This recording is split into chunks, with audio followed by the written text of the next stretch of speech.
మాటలను మానుకోవాలని మంత్రి వాకిటి శ్రీహరి అన్నారు. రెండు ప్రాంతాల మధ్య విద్వేషం పెంచే మాటలు సరికాదని పేర్కొన్నారు. తెలంగాణ చేసిన వ్యాఖ్యలను పవన్ కళ్యాణ్ వెంటనే వెనక్కు తీసుకోవాలని ఆయన డిమాండ్ చేశారు. లేని పక్షంలో భవిష్యత్తులో తెలంగాణలో ఆయన ఇబ్బందులు ఎదుర్కోవాల్సి వస్తుందని కూడా హెచ్చరించినట్టు చూస్తున్నాం. ఇక్కడ చూడండి, కోనసీమకు మా దిష్టి తగలడం ఏంది? కోనసీమ కొబ్బరి చెట్లు ఎండిపోతే తెలంగాణ ప్రజలకు ఏం సంబంధం? అయినా మా దిష్టి తగలడం ఏంది? ఈ ప్రాంత ప్రజలను అవమానపరిచేలా మాట్లాడిన AP deputy CM Pawan Kalyan బేషరతుగా క్షమాపణలు చెప్పాలని మంత్రి పొన్నం ప్రభాకర్ అన్నారు.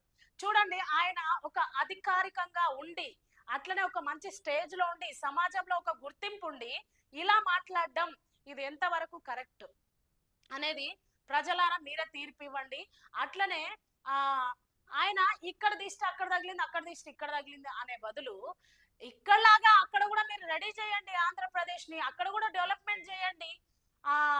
మీరు ఇప్పుడు అధికారంలో ఉన్నారు కదా, సో దయచేసి ఇలాంటి మాటలు మానుకొని మీరున్న పదవిని ఉద్దేశించి మాట్లాడండి. అట్లనే సమాజంలో మీకున్న గుర్తింపును ఉద్దేశించి కూడా మాట్లాడవలసిందిగా పవన్ కళ్యాణ్ కోరుతున్నాం. తెలంగాణ ప్రజలకు పవన్ కళ్యాణ్ బేషరతుగా క్షమాపణలు చెప్పాలని మంత్రులు, ఎమ్మెల్యేలు, తెలంగాణ ప్రజలందరం కూడా డిమాండ్ చేస్తారు.